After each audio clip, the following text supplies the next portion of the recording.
Барлықтарыңызға сәлем, сіздермен бірге аружан және де бүгін 180-80 баннерға дизайн жасап үйренетін боламыз.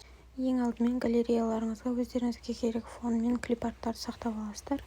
Және де 180-80 баннердің осындай шаблоны керек. Шаблоны менің телеграм-каналымнан тегін ала аласыздар. Сілтемесі описаниедан қалдырамын.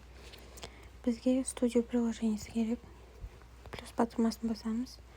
Бағанағы біздің дайын тұрған шаблонымызды аламыз. Галочканы басып сақтап аламыз. Image-ға кіреміз. All Photos. Және бағанағы таңдап алған фонымызды үлкейтіп өйстіп келтіріп аламыз. Галочка.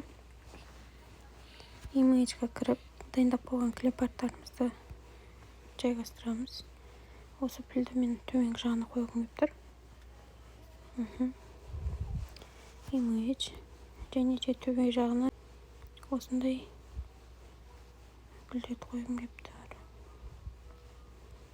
Дизайнымыз дайын болды. Енді осыған текст жазамыз. Мысалы, айару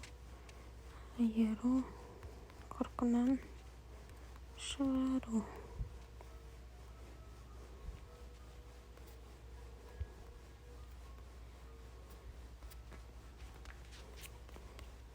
Бірінші вариант жақсы екен. Осыны неше түрлі түске боясақ болады.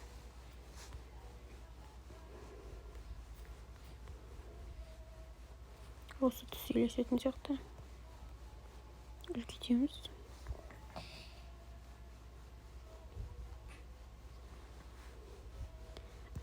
Галочканы басып сақтап аламыз.